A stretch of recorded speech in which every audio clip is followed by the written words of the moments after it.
On this episode of Ghost Hunters International, the team investigates a South African hotel with a war-torn past. You just saw a fleeting glimpse of a woman. What the hell is that? You heard that too. Can the investigators capture evidence of a suicidal spirit? Stop recording.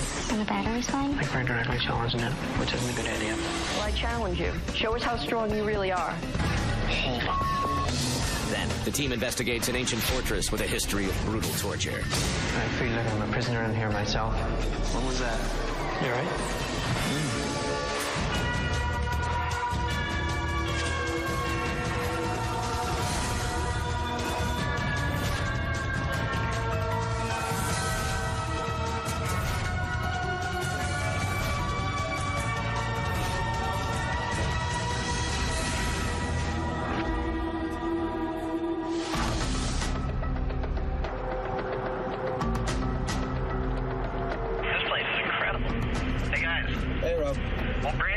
Tell us about our next case, so I'm going to pass the walkie over to her. Hey guys, our next investigation is at Nottingham Road Hotel in KwaZulu-Natal, South Africa. Some of the paranormal activity include a ghost named Charlotte.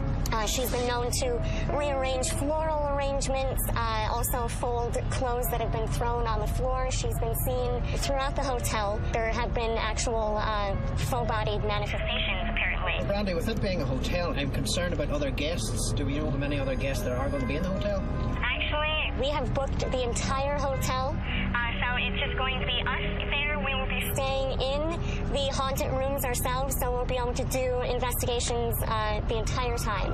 Well, Brandy, thank you for bringing this one forward. It sounds like a really good case. Absolutely, it should be a lot of fun. Oh, there we go. Nottingham Road, there it is.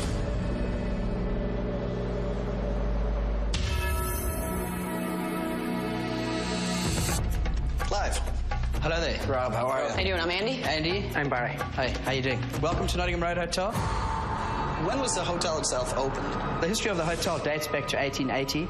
At that stage, South Africa was controlled by the Boers, which is an Afrikaans word for the name farmers, and they had found gold on the Witwatersrand, which is now Johannesburg. And the Brits wanted to control what was then South Africa, and we experienced what we call the Anglo-Boer War. How did the hotel play a role during the war? Well, at that stage, the main source of transport to get to the battlefields was the rail link, and the hotel was immediately adjacent to that, so we had large numbers of military personnel passing through this village. We're led to believe that Charlotte is our ghost that we have here. Charlotte was a lady, a prostitute that was working at the hotel, and one of the men that came off the train she fell deeply in love with, he then was killed on the battlefield. In sympathy, she jumped out of a window, was very badly injured, and then passed away because of her injuries. Charlotte materialized in about 1902, and the legend of Charlotte now lives in our hotel. Would you mind giving us a tour and showing us around? Absolutely. Follow me and we'll go through and have a look. All right, sounds good. This is room number 2. The experiences we've had here of a mother and daughter in this particular bedroom. The mother waking up with a tremendous pressure on her chest. The instant her daughter touched the mother, this presence disappeared completely. Interesting. A lady patron continued back to reception, and I happened to be there, and she said to me, "Tell me about your friend." And I said, "Which friend?" She said, "No, you know who I'm talking about." And I said, "Charlotte." But she certainly saw what we call Charlotte here. It wasn't in the form of a blur or anything. She was very clear that she was incredibly well dressed and very friendly. When I'd finished speaking to her, she said to her husband to come and have a look as well. He came down the stairs and had a visual of Charlotte leaning against the balustrade here. This is room number 10. This is where we've had most of our experiences. We have had stories of children being in the rooms and their parents hearing them speaking and then saying, "Well, who are you speaking to?" And they say, "No, that pretty lady there." We've found flowers being rearranged. We've found pictures on the floor. Not broken, but very neatly placed on the floor. And nobody had been into this room. I did have an experience which frightened me. I was woken by the sound of water running. So I closed it tightly, screwed it down, went back to bed. I woke up and the tap was running again. My hair was standing up in the back of my head, and I closed the tap quite forcefully, and I ran out of the room as fast as I could. So where are we off to next? This was our most recent experience that we've had with a guest staying in the room. One of the gentlemen was lying in bed watching television. Television just went off. He pressed the remote and the television came on. He wasn't quite sure what was going on. 2 minutes later, the light went off. Turned on the light switch and the light switch came on. The gentleman then very kindly said he wouldn't stay here anymore, and he moved in with a friend further down the passage. One of my staff, as he looked up, he just saw a fleeting glimpse of a woman going through that door across to my right-hand side there. I could see the outline clear as day, but I could see straight through her. She was walking away from me going into the conference room. So I kind of got her frightened, ran back to the bar and forgot about the milkshakes completely. Well, thank you very much for the tour. We'll go grab our stuff and get ready to investigate. I look forward to that. All right, thanks. I think we gave them a fairly good idea of what we've experienced in our hotel, and it's up to the technology and hopefully their expertise to now come up with a few results. Did you already change the batteries in the handicap? These? Yeah. Yes, they're new batteries.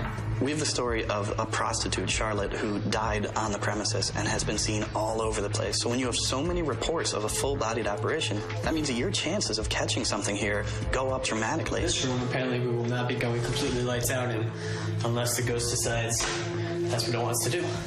So what do we got for images here? Starting on the ground floor, we want to cover the back corridor, the old kitchen. Leading through into the stairwell, we're keeping the camera down low so that we can catch the lady that was seen on the staircase.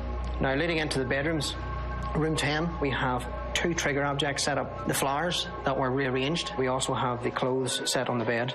Trigger objects are things that you'd plant in a location if you have reason to believe that a spirit might move or otherwise manipulate the object. Typically, we'll put a camera on that object to see if there's any movement. Now, leading into Dustin's room, we also have 2 trigger objects. You can see the TV, which has been left on, and also the light. All right, let's get the lights out.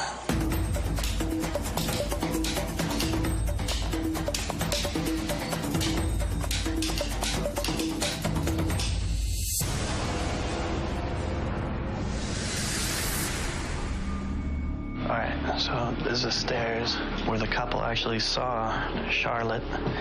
And normally I don't want to just throw a story out, but I've never heard a story like that where it's like, I saw a ghost 5 minutes ago, come take a look. And the ghost is still there. They come back and the ghost's still there. Yeah, I've never heard of that. Alright, so this room, we got a lot of activity. Well, this is the hot spot. This is where Charlotte supposedly committed suicide. This was her room. Whoa. That one gave me a start. Flowers that Barry put in there. Well, this is a little different. We don't normally do a thermal sweep with lights on, but Yeah. and the TV. Well, we got standard heat sinks from the light in the TV. But that's about it. Well, I think we got everything that they reported on thermal. Thermal sweep is complete. What the hell is that? You heard that too? Yeah.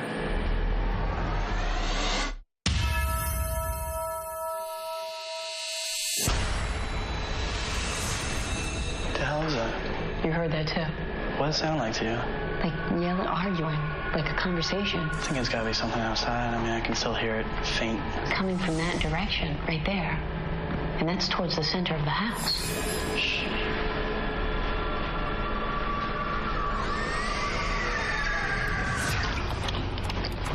There's some kind of sound up there. I just heard it from the back. There it is. We got a rowdy 8-year-old party next door. Dustin and Barry are ready to rumble.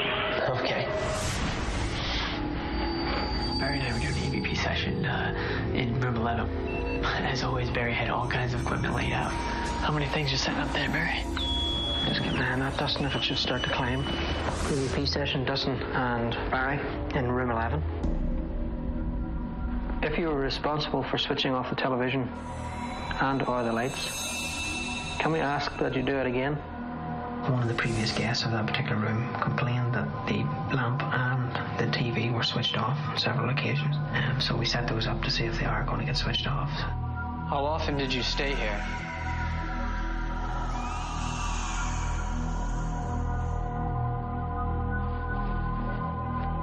Are you meal?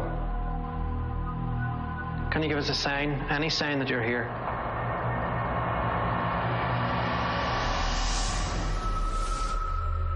Room 10 is known as Charlotte's room, reportedly the most haunted room in the entire hotel, including reports of the faucet turning on and off by itself. I asked Dustin, Barry, and Andy to head in and see if they could debunk the faucet. That's where the taps turned on. I would actually like to run a small test with those taps. Andy, if you could join me just for a quick second. Sure. Now, it was the hot tap, come on. Okay, we understand that. What we do know is that at the moment it's cold, so we'll need to heat it up. let it run until it's scalding hot, turn it off loosely, and see if it turns back on. Andy and Barry decided to figure out if they could recreate the running water. Does it come back on? There we go. Contraction of the rubber washer on the inside as soon as the heat hits it. Good job, Barry. So there's our hot tap problem. Just needed to be turned off tightly enough. It turns out they're pretty good amateur plumbers. Reminds me of two other plumbers that became ghost hunters who be pretty proud of these guys. How'd everything go up in room 10? We put forward a lot of questions, and we tried some different approaches. Now what I'd like to do now is... Andy, get up there and check that out. The story that we were told was that the TV went off by itself, the guests came down, found someone who worked here, they went back up and they were able to turn it on immediately. So as I went up, I took a look at it and I actually found a timer button on the remote. It's very simple. All you have to do is push on it once and it sets itself. One of the eyewitnesses apparently seen a female walking out of there. Now she had a certain amount of fluorescence about her. I think if we run an EVP session in the old part of the kitchen and see what we get there. If there is anyone with us tonight in the kitchen, can you please make a noise so that we can be aware of your presence? Do you understand that you're dead? I shut the full spectrum down and want to concentrate a lot on the EVP within the old kitchen. Getting a bit creepy in here now. It's gotten almost colder. Yeah. Something caught my eye over to the left-hand side. Flash started up here and back over here. Did you see a flashlight? I did. It got lighter. So there is no way a light can get in there? There's no window, nothing. It's very interesting indeed. You saw it. Just about there. It was actually a little further in. We understand that you're trying to show yourself. Where's that noise come from? I thought that was maybe you.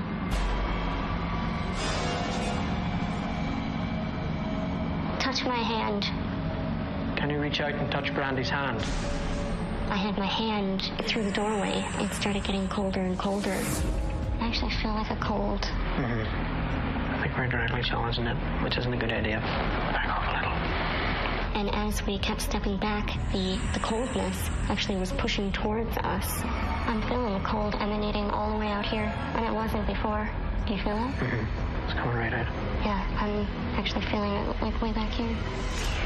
What's that over there?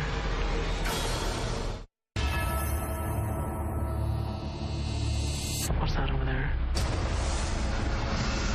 I thought I seen something move over there. As we took a step back, this chill just seemed to filter out from the old storage chamber. I need to get upstairs. I need to get the equipment that I was using in room 11. I'll bring it down here. I think we found ourselves in a unique opportunity to find out how this reacts with technology. We're going to need that. We're going to try and cover this as much as we can because we have been challenged. If you continue to run with EVP, I'm going to monitor the positive ions. Many people believe that when the positive ion count begins to rise in an area, that paranormal activity is about to take place. Has it started? Why are you here? What do you want? Please come forward and make your presence known. Shane, you're right down there, the ion counter. Holy. What I did notice, the positive ions, almost as we challenged what was there, raised sharply. Yes, we were challenging it, and it was retaliating by creating an atmosphere. I'm getting that coldness coming around me again. Did you see that? What happened there? What was that? Something happened with it. Stop recording. And the battery's fine? The battery's fine. Everything's fine. Should we report in to the guys and let them know what's going on here? We got some good activity in the kitchen.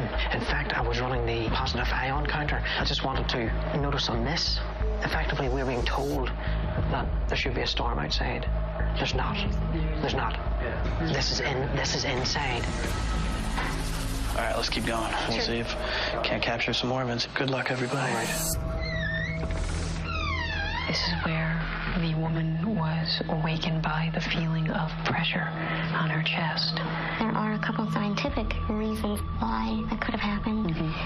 One is hypnopompic paralysis, the body's natural defense mechanism that shuts down all movement in the body to protect you from hurting yourself while you're dreaming. You can feel like you're being pinned down.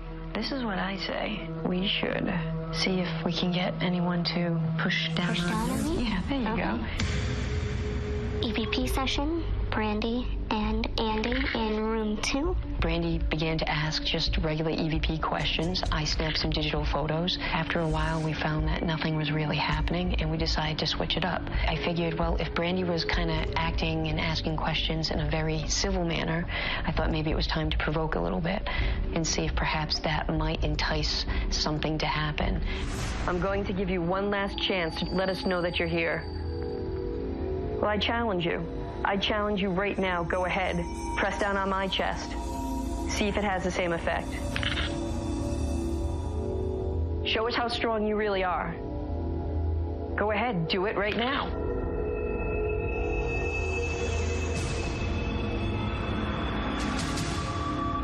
All right, guys, let's get the lights on and meet up at Central Command. We had a great investigation. We're well coordinated. Everyone gave great effort. We definitely need to get some rest and see tomorrow if we can get some evidence out of all this. Randy and myself will sit down and go through the evidence and see what we get. That was a very good night we had. I'm hoping that the mini DVs have caught something, so I want to get straight into that. If you wouldn't mind covering digital voice recorders for me, let's just get started. Sounds good.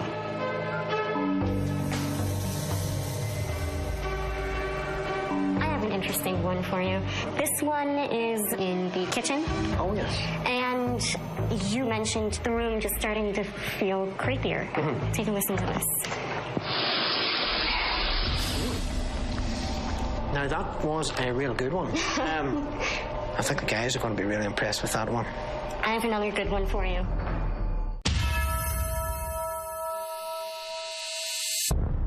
How are you? Good, and you? How are you? Good, and you? Very good. So, first things first, we had some personal experiences that we'd like to share with you. What you told us was we were open to go anywhere in the hotel. And one of the places that one of the teams went was the old kitchen. Now, as they were investigating in there, they started seeing a light, a fluorescence in the back area of the kitchen, in which, as you know, there's no windows in that back area.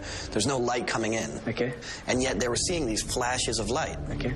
So now they start looking at an ion counter. Many people believe that when the positive ion count starts to rise, the paranormal activity is about to take place. Well, in this one, it didn't just rise, it skyrocketed. He checks the barometer. According to the barometer, we've got a massive storm outside. As you know, when we investigated, it was a beautiful, clear night. And at the same time, he has a digital voice recorder, and he's asking questions and talking about what's going on in the room. That's called EVP, an electronic voice phenomena. Okay. I'd like for you to listen to something right here. The first thing you're going to hear is Barry saying, it's getting a little creepy in here. Yeah, yeah. There's a response from someone that nobody else saw in that room.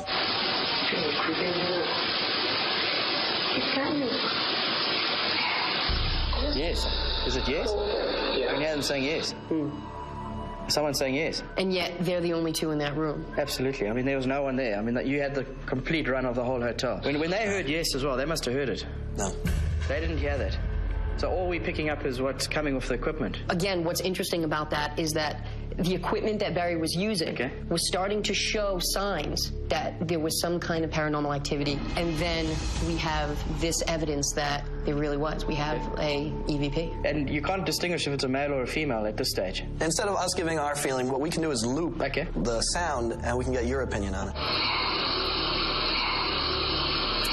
I'd say that's a man's voice. I tend to agree with you. There's no other way we can find out who that person is there? Well, we did pick up some other things that you may find interesting here. Now, what's going on here is in room 11, Barry is taking one of his cameras and walking away from that back door, which leads to the balcony. How often did you stay here? Now, I hear that. What'd you hear? I hear it come back. I'd call it a male again. And this is interesting to us, obviously, because Barry is picking up his equipment and moving away from that balcony door. Yeah. This is actually the next EVP that we'd like to play for you. This is Brandy and myself. Okay. We're in room number 2. This is the room where a woman was awoken by someone pushing down on her chest. Press down on my chest. See if it has the same effect.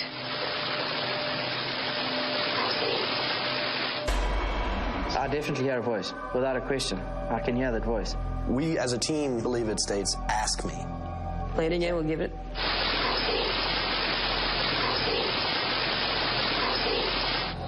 I can hear, ask me. I can hear that. He's challenging the spirit. Yeah. And the spirit is responding, "Want me to do something? Yeah. Ask me and I'll do it." It's something that I'd never even thought about. I never expected to be challenged back. And the curious thing is, you had us come in looking for a female ghost.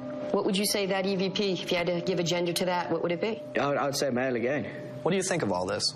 Every single voice that we have heard has been male. But I still believe that Charlotte is out there. I don't think it's a question that we're saying Charlotte isn't here, that she doesn't exist. We're not trying to get rid of Charlotte. I think we're just adding to the fact that there might be someone else here. You might have Charlotte and this gentleman now. Yes. And one is interacting and the other one isn't. This is certainly interesting because this is what we refer to as an intelligent haunting. Okay. In every one of these cases, it's responding to what we're saying. Okay. Let's say Charlotte is here. If she decides she doesn't want to answer our questions, come forward. She doesn't have to. But it sure sounds like someone did. This has been something that's really opened my eyes. So as a skeptic, yeah, I am a skeptic because I hadn't seen it. But from what I've seen now, I have a very different perception of what's going on. We are very happy with what we did pick up, these responses. And again, we can definitely and confidently say the Nottingham Road Hotel is haunted. I mean, that's really exciting from our point of view. Thank you. We've had some fairly clear evidence proven to us today. I'm now looking at it in a very different light because I heard it, and I'm sure we'll hear a lot more over the years that come. Robert, just curious back here. How the reveal went? It went great. Clive was really impressed with the evidence, and he was also really happy that we were able to give him some solid proof that there's something going on there. He's always been a skeptic, and not so sure he is anymore. Well, we all gave it our best effort, and I think we get some good results out of it. Well, guys, Africa is off to a great start. I can't wait to see what Brandy has for us next. Yeah, well, let's just say that the best has yet to come. Boy. I like them ghost hunters.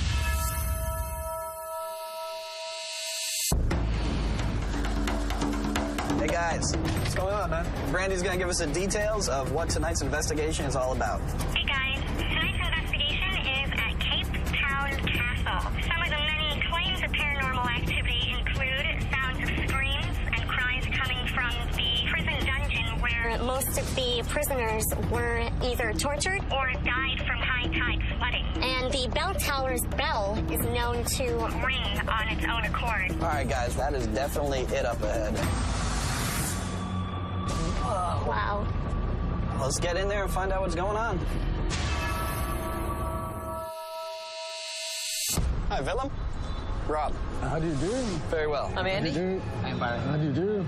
Welcome to the castle. Oh, thank you very much. It's beautiful. The castle, for the first 150 years or so, was the nucleus of everything that happened in the Cape. The system of justice was here, the courts were here, and death was a companion. Oh, do you mind taking us on a tour and showing us some of the hot spots? It will be my pleasure. Oh, thank you very much. After you. In the fourth lane now, this is the front square of the castle. Every stone here can tell a story. For example, I was doing a tour a few years ago, and I was shepherding about 15 people around, and when we were finished, one of the women in the party said, "That was a very good ghost you had sitting on the bench there." So I said, "Really?" And she said, "Yes, you could actually see the bars of the bench behind him. How did you do that?" I said, "It wasn't one of my ghosts." So she screamed like a train whistle. So where are we off to next? I think we'll head towards the dungeon. Now, welcome to the dungeon. This was a place of pain and agony and fear unparalleled anywhere in South Africa. I've only been to the dungeon once and I've never been back again because when I stepped in, I got this constricted feeling. I felt very tight and almost, like you can't breathe. Even though the door was open, it was just an awful, awful feeling. And I thought, I've got to get out of here. This is called the Lady Anne Barnard's room. This was the living quarters of her and her husband in 1795. Lady Anne left detailed diaries of her stay at the Cape. The happiest years of her life was the few years that she spent at the Cape. Now, has she ever been seen anywhere on the grounds? A woman has been seen whom people think was Lady Anne. Whether it was or not, I don't know. There are various stories about the bell tower. One has it that a soldier hanged himself from the bell rope. I was an officer on duty here at the castle. This particular night was a lovely summer's evening, and I was walking on the bell tower. And walking past that, I just got this cold feeling as if I walked into a walk-in fridge. As I continued, it just sort of disappeared again. Well, Willem, thank you very much for the tour. It's certainly been a history lesson. It's a great pleasure. I'm interested in what they find in the dungeon. This is the first time that we've had people coming in to look at something which is so much part of the castle. Thermal. We know that this place has been shrouded in mystery for hundreds of years, so it's really going to be up to us to go out and find if there really is anything paranormal going on here. We have got the DVR set in the dungeon. On the outside of that, in the torture chamber, we're also going to be running the mini DV and one heading across the courtyard. All right, let's get the lights out and head out there.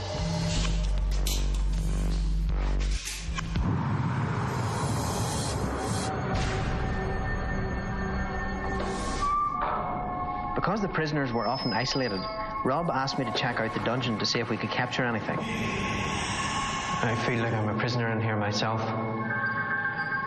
Terrible atrocities occurred in here. Is there anything you want to show me? What was that? There was a strange, deep buzzing sound coming. Initially, I thought to myself, what is this? Is this insects or what is it? I'm holding the dictaphone to my ear because I'm getting noises on my left-hand side that seem to be very close that I hope to catch with the mic. Are you able to give me a sign that you're here?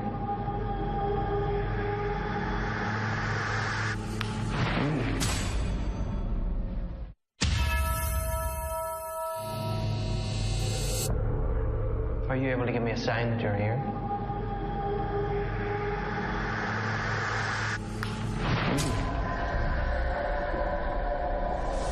Something just hit the voice recorder, and the hair went up in the back of my neck. Suddenly, the recorder in my hand was hit, and I could audibly hear the hit in my hand.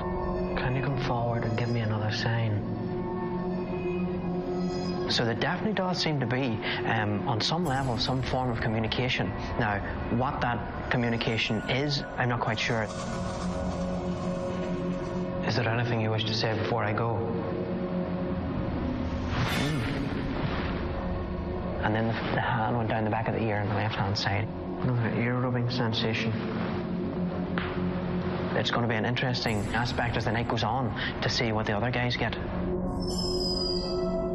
I was thinking you and I'd love to get over it. There's a larger dungeon that used to fit like 1,000 people. It's a pretty big room where obviously there might be some activity. Sounds good, right? So this is the dungeon. We would like to appeal to anyone to come forth. Dude, are you hearing music? Or like, I don't know, horns or something? From over here, it sounds like almost like an engine sound. Rob and I were only in the dungeon for literally seconds after closing the door. As soon as we started the EVP session, there was like a ringing sound. At first I thought it was just something like, you know, when your ears start ringing for no reason. But Rob clearly heard it too. My name is Rob. This is my friend Dustin. What's your name? We would like to give you a chance. What is that? I don't know, I heard high-pitched ringing. So when you get this kind of perfect ringtone when you're asking questions, the first thought is, okay, it's somehow the equipment reverberating against itself or something, but I've never heard anything like that before. I'll turn my radio off. If there is someone here, my radio is off. I don't have a radio. When I was over there, it sounded like it was over here. Now that I'm over here, it sounds like it might have been over there. Is there a way in which you can show us that you're here? I'm hearing it again. Yeah, me too. Repetition is always key in building a solid piece of evidence. So the fact that that happened a couple of times, hopefully we have it all the times documented on audio equipment. That'll help to build the case. EVP session with Brandy and Dustin in Lady Anne's room. You all settled down there? Yeah. Lady Anne Bernard, if you are here with us, can you please make your presence known?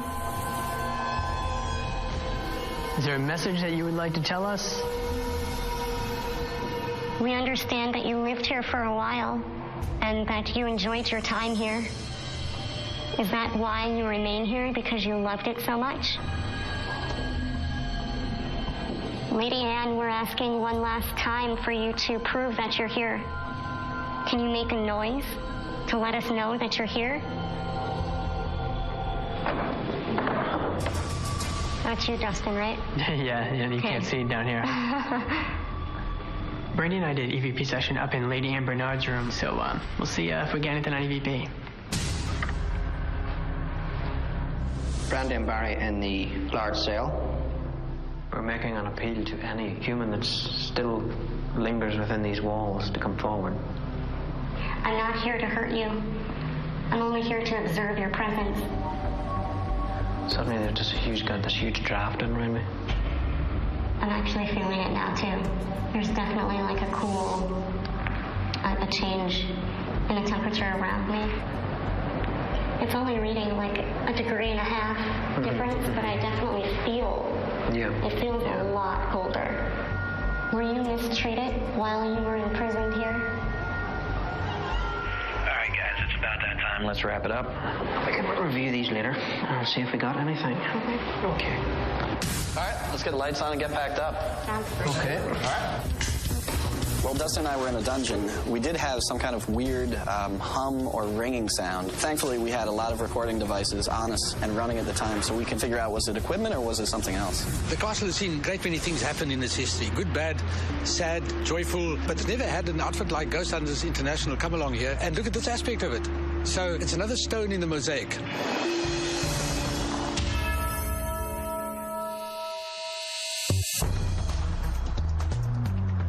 Well, we're about to review the footage of Cape Town Castle. The tour that was given to us gave us great indications that we may be looking for more audible phenomenon and visual. It was a big place. I'm expecting big things. Brandy, I have one for you. This was taken by myself and Andy. So I'm obviously referring to the entities in Afrikaans. Now, the thing is, the question being asked is, can you make a noise? Now, we don't get, obviously, a worded response back, but what we do get is a noise. Exactly what we've asked for. So it was a very good turn-up for the books on that one, and certainly my first time of using Afrikaans.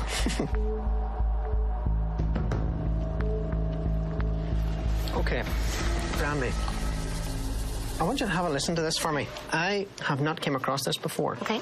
So I want you to have a listen to this and see what you think. I'm not here to hurt you. It's good that we've actually caught it. It's definitely strange. I've never heard anything like that either.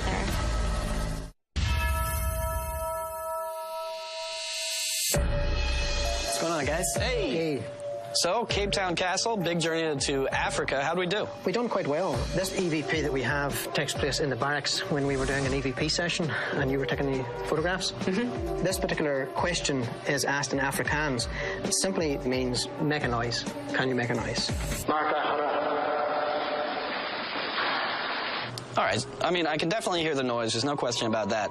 My question is, do we have any other footage? Did you check in all the cameras to make sure that at that time there wasn't a door shutting, anything else happening? We have double-checked, and it's not there on any of the rest. So it was just picked up on the mic? It's just picked up on this one.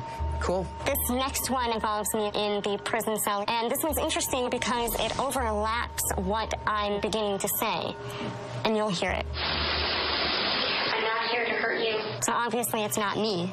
Yeah, I can hear the whisper right before you start speaking. One more time, Barry. I'm not here to hurt you. I'm not here to hurt you. Oh, yeah, you can definitely hear a distinct voice right before you start speaking it. Well, what I can do, guys, I'll transfer this across onto a disc, and you can bring it with you. All right, thanks. Good work. Thank you.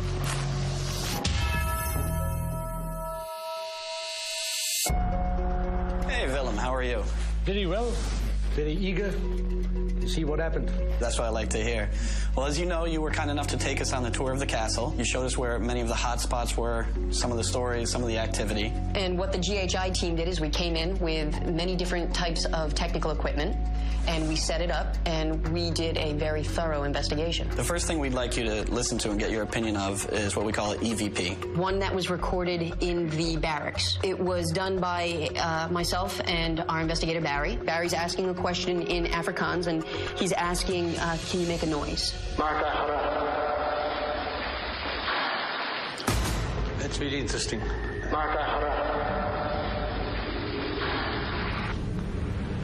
I could hear the door closing there. That's what it sounded like. So for us to say, you know, can you make a noise? And then no one hears anything, but then when we listen to the tape recorder, there's exactly that. There's this kind of noise on there. Yeah, that sounded pretty convincing. We're now switching to our investigator, Brandy. Now in this one, the voice actually comes in before she starts asking the question. So that's something that we don't get very often, and we want to definitely see what you think about this. I'm not here to hurt you. Now you obviously hear Brandy say, I'm not here to hurt you, but it's before that. Yeah. I'm not here to hurt you. Yeah, just before she spoke, huh? To me personally, I heard like a cut beginning to it. It sounded cut off as if the person was beginning to say something and they were silenced. So the voices weren't the only sounds that we recorded that night. Now what happened here, Willem, is that Dustin, who's another investigator, and myself were in one of the dungeons, and we're doing a standard EVP session, asking questions with the expectation that we would probably go back and listen to the tape to see if we had picked up any voices. Well, we didn't really have to wait that long in this case, and we want to show you 3 video clips of what happened in there so you can hear what we heard. We would like to give you a chance. What is that? If there is someone here, is there a way in which you can show us that you're here? I'm hearing it again. Yeah, exactly. So when we walked in there, it was absolutely silent. When we start asking these questions, we start getting this ring. So immediately, I turn off my walkie-talkie, I check my digital voice recorder, which doesn't give off sound, it records sound, checked every piece of equipment in the room. Nothing in there should have been giving off this high-pitched ringing sound. That's really interesting because I've never heard a sound like that in that dungeon. I've been in there at night, alone, a number of times. It's always been dead quiet. Didn't have a good atmosphere about it, but it was always dead quiet. So, I mean, you could hear the ringing sound. No doubt about it. You've never heard that sound in that exact location? Never. We'll move on to our last piece of evidence, and I think we both agree this was unbelievable. This was something that, as a paranormal investigator, we wish that we get more often. Oh, something just hit the voice recorder, and the hair went up in the back of my neck.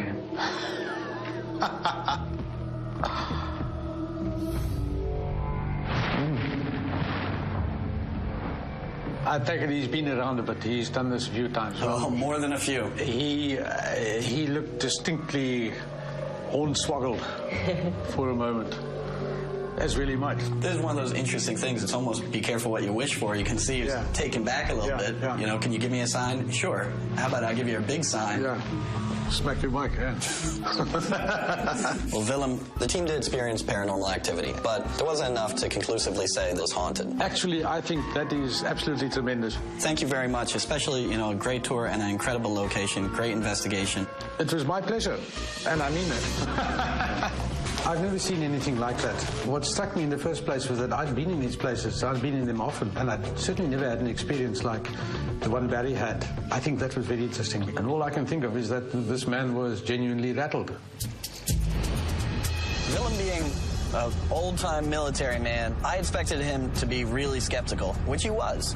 But at the same time, when he saw this kind of evidence and he saw what we went through to set ourselves up to make sure that we documented it, he said, this is it. I'm going to look at this place in a different way from now on. As far as he was concerned, I need to see the proof, I need the evidence before I can say that there's something paranormal going on. Well, South Africa has been awesome. The cases, the people, the evidence, it's really been terrific.